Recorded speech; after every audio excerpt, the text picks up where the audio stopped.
Hey, welcome to World Entertainment, and this is the review for The Marvels.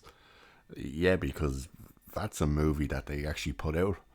What the hell did I just watch? This thing is a mess.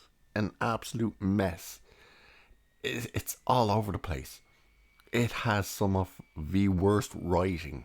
And yes, Nia DaCosta, the director, co-wrote this thing, and I'm pretty sure one particular line is hers. The editing has to be the worst editing I've ever seen in any of the MCU movies.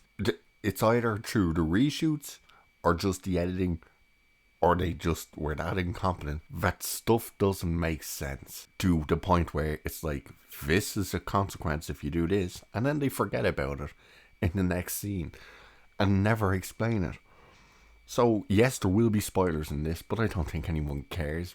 But the main plot is that the villain Darben is looking to try and get her home planet, the planet of the Kree called Hala, to be livable again, because at the moment it's dead. There's no air on it, there's no water on it, and its sun is dead. And her plan is to get the planet to live again.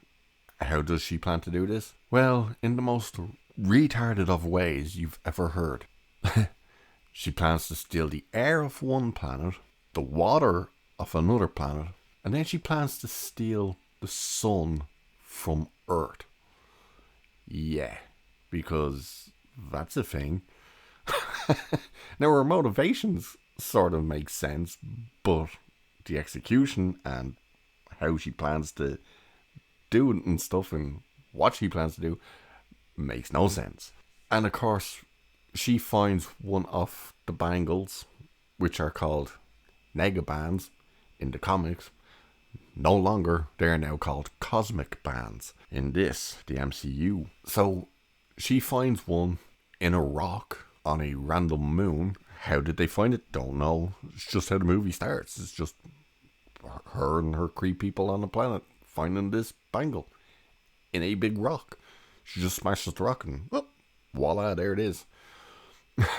And when she finds it and activates it, at the same time, Carol Danvers is touching, for some reason, a portal, or else she's flying through it. Can't quite remember. Monica Rambeau is touching the light, which we see in the trailer, because that's what she does, is just touch things. And Kamala's bangle activates, and that's how they end up switching places. Now, here's the thing with the switching places. The trailer makes it out that it only happens when they use their powers. If one of them uses their powers, they'll switch places. That's not quite how it works. Two of them have to use their powers at the same time. That's how they switch places. Until they don't. Because, again, this is where the piss poor editing and probably reshoots and whatnot, and they just completely forgot about that, because there are multiple times from the time this starts happening that they can switch places. There are multiple times that two of them using their powers at the same time don't switch places. An example, you've seen the clip, you've seen the trailer when Kamala is falling through the air after switching places with Carol, and Monica has to fly up. By the way, this is also where we get the dog shittest of lines of Nick Fury telling Monica Rambeau, Black Girl Magic, trying to make her fly. So she's using her powers to fly to try and get Kamala. She misses her and has to come back down to try and get her. And Kamala starts using her powers, trying to make the little kind of portal pad things that she can stand on. There's two of them using their powers at the same time. They don't switch places. There's multiple instances like that. As for the editing, I'll give you two great examples of pure piss poor editing, where it's either scenes are missing that they've cut them, or they just completely edited the movie in such a way that it just makes no sense. When they first start changing places and like chaos is happening because they're ending up in places they shouldn't, all of a sudden we have Monica Rambeau back on the space station, walking, just talking with Nick Fury, like having a casual conversation. Not a, I just ended up on a planet somehow with a bunch of Kree around me. What's going on? What do you mean Carol was here and who the hell is Kamala Khan? No, they're just having a casual conversation. It made no sense. It was like, there feels like there's an entire scene missing. Then the other instance where it really stands out is when they go to the singing planet, the Bollywood planet, which is terrible. They go up, Kamala, Carol and Monica, they go up on this floaty pad, like an elevator, and they're just kind of talking about, like, hey, Carol, you're a big deal here, like, what's going on, princess? By the way, she got married because it was a matriarchal society, and it was just a government choice type thing, weird, stupid. But they arrived to the top on this pad thing, and the next thing you know, they're walking into a room, and Monica has 2 drinks in her hand. It's like, where the hell did you get the 2 drinks from? And she's chugging these drinks, and she seems like she's getting a bit of a buzz, but every time it comes back to her, she's 2 full drinks in her hand. It's like, where are you getting these drinks? What happened? So that's a real a look at just how bad the editing is, and where just it doesn't make sense. Like, there seems like there's chunks of this movie miss, which there probably is, but the editing is just god awful. And then of course you have to wonder, is this editing this bad because Nia DaCosta left in post-production to start another movie? The cameos, we all know the cameos. They revealed one in the trailer and the other one leaked, and everyone knows, yes, it's Beast. It's god awful. It's pointless. Beast is useless. He does nothing. He literally just kind of says a couple of things and walks off. He's also completely CGI. It is not Kelsey Grammer in makeup. It's CGI and it looks terrible. The other cameo is Valkyrie, who's in it. Thankfully, yes, it's Tessa Thompson, but thankfully she's only in it literally about 30-35 seconds. She just shows up to take the Skrulls from the planet that Darban took the air from back to New Valhalla. I don't know why they just don't say Earth, because that's where they've just been brought, but whatever. The movie, the musical planet is stupid. This is another thing with the planets. The planet that the air is taken from, where obviously hundreds of thousands of Skrulls perished. They must have. And whatever other life forms are on that planet. You know, because it's a refugee camp for the Skrulls, so there's clearly other life on it. Once they leave the planet, it's never mentioned again. They never speak about that planet again. And that was a great opportunity to have character growth with Kamala, because Kamala wants to try and save every single person. And Carol has to tell her, we can only save who we can. Or you have to try and save who you can. We need to leave now, and they leave. And that's, you should have had a follow-on scene of, you know, Kamala realizing, oh, like, being a hero, you have to make these kind of choices of who lives and who dies. We can't save everyone. And they don't. They just never mention the planet again. And she's completely fine. And then the same thing happens with the musical planet. The musical scene, by the way, is only about 5 minutes. But it's god awful. They speak in song. If you talk to them normally, they won't understand you. But if you sing, they understand you. Makes no sense. How come if you just say hello, they don't understand you, but if you go hello, they understand you? The prince is bilingual, so he can talk. He shows up. Him and Carol have a dance and a sing, which is her kind of asking for help. And then she just starts talking to him, and he's like, oh, okay, yeah. They get new suits. He gives them to them. And they tell them Darban is coming and they need to fight. She shows up. They all start fighting. Immediately, they start taking the water off the... We never see the prince again. We never hear about this planet again. It's like, wait, is this planet now dead? Like, did the prince die? What's going on? You never hear about it again. The sun being taken from Earth also is something that just kind of starts happening and then doesn't. It's like they just forget. Darban arrives, starts taking the sun, and we see the trail of the sun starting to be sucked into one of the portals. On the planet, the sun starts getting darker. But once she's defeated, she kills herself, by the way. She tricks them into thinking she's going to help them because they blame Carol Danvers, Captain Marvel, for killing Hala, the planet. And Monica tells her what she gets crushed and impaled by this part of a ship. And they try and reason with her. And Monica says, hey, Carol can restart your son. And Carol's like, I've never done that before. And they said, well, and then she's like, for Hala. And Darban's like, for Hala. And she lifts up this thing that's crushing her and impaling her. And she immediately tricks them and turns on them and gets the other bangle off Kamala. And then tries to use the power of the two bangles and kills herself. Disintegrates her. Yeah, for reasons. But tears open a portal to another dimension, which Monica instantly knows how to close and does it from the other side. No one ever seems to question it. She seems to be the know-it-all. Everything. She just knows everything. It's like, oh, that's a portal to a different dimension. How the fuck do you know? Oh, the only way to close that is you have to zap me with your powers, give me more energy, and I'll go and close it. How do you know that? And it can only be closed from the other side. How do you know that? It makes no sense. But she does, and she gets trapped on the other side, and that's where the post-credit scene comes from. Her with her mother, who is the superhero that's called Binary. And Beast, whatever. It's a throwaway scene. The last scene in the movie, spoiler as well, is Kamala Khan starting to recruit for the Young Avengers. Probably the all-female Young Avengers.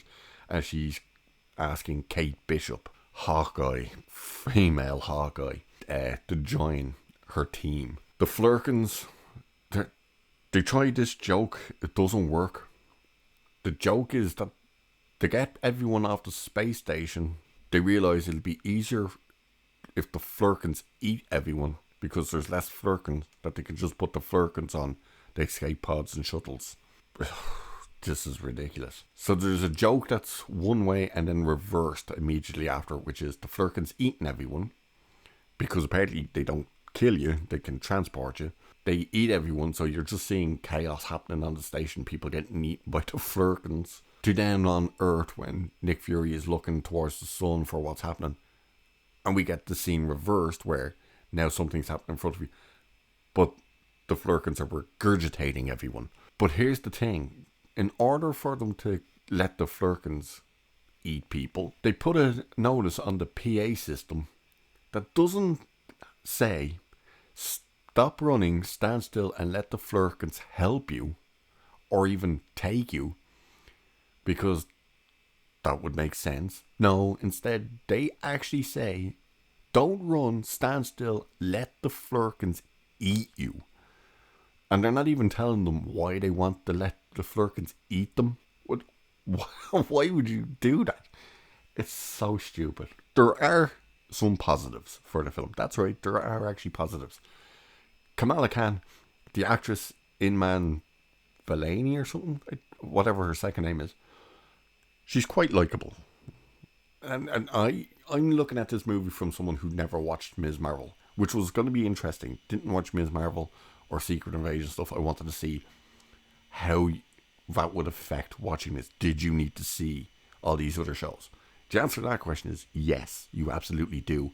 Because they start mentioning things. And of course, you're just like, who is this person? How did they get their powers? All that type of stuff. She is quite likeable, though. You know, she does seem to be quite charming. And from what I understand, the actress herself is actually quite sweet and charming. But she is. She's charming. She does look like someone who's just there having fun. There is one scene that I thought was a good idea. Not executed in the best way. It happens a bit too quickly, like the scene is a bit too short, and they resolve what they're trying to do very quickly. But at least they put it in there, and a training montage when the three of them realize we need to try and figure out how to be able to switch places without screwing everything up. So if we're in a fight, if I use my power and you use your power, I'm not going to end up over where you are hitting a wall, and you're not going to end up where I am getting hit by whoever. We need to be able to continue what we were doing. And you get this training montage where they're juggling, and then they switch and have to keep trying to juggle, or they're doing skip rope and all this type of stuff. Good idea. Good enough scene, just far too short, and they resolve it far too quickly, where they're just able to, all of a sudden, they can keep juggling, and it just happens far too quick. But that was a good scene, and I like that they did put that in there. The majority of everything else is a tell, don't show. Like, they're telling you that somehow Captain Marvel knows and is good friends with Valkyrie. How? When did that happen? They kind of show you, but they more tell you that Carol destroyed the interface on Hala, the main frame thing. I can't remember what the hell it's called. By the way, somehow her destroying that thing and a war between the Kree and the Skrulls somehow killed a planet.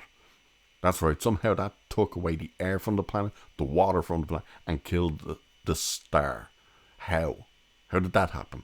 As for the planet getting livable again, yes, it is. Carol fulfills her thing and does reignite the sun.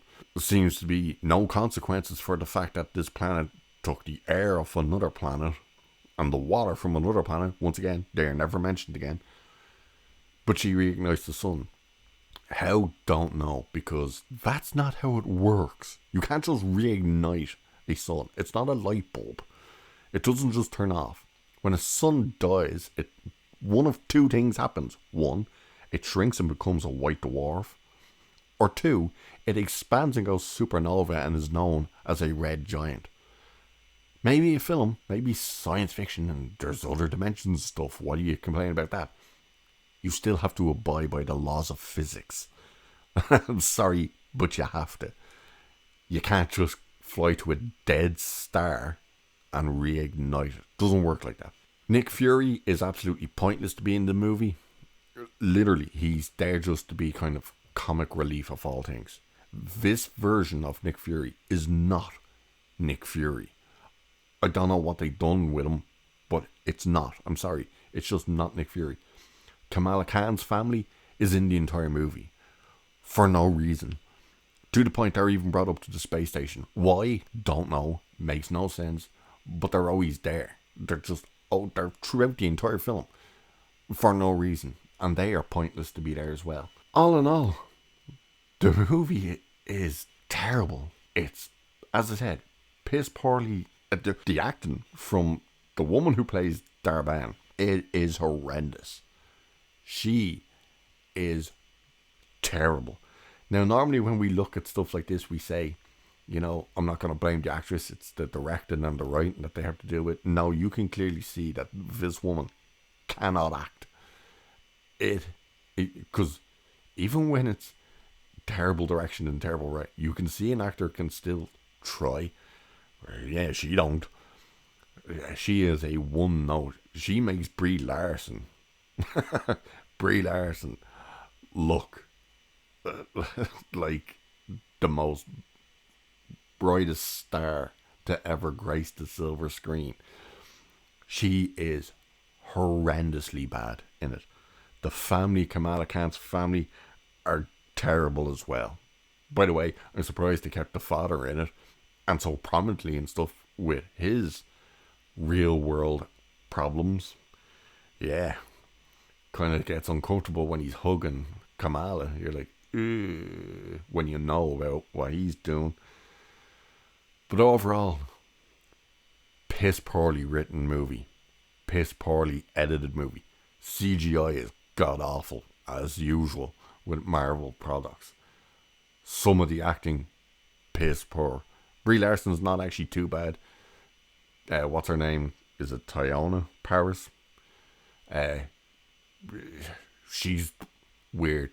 There's times she's okay, and then there's times you just want to smack her.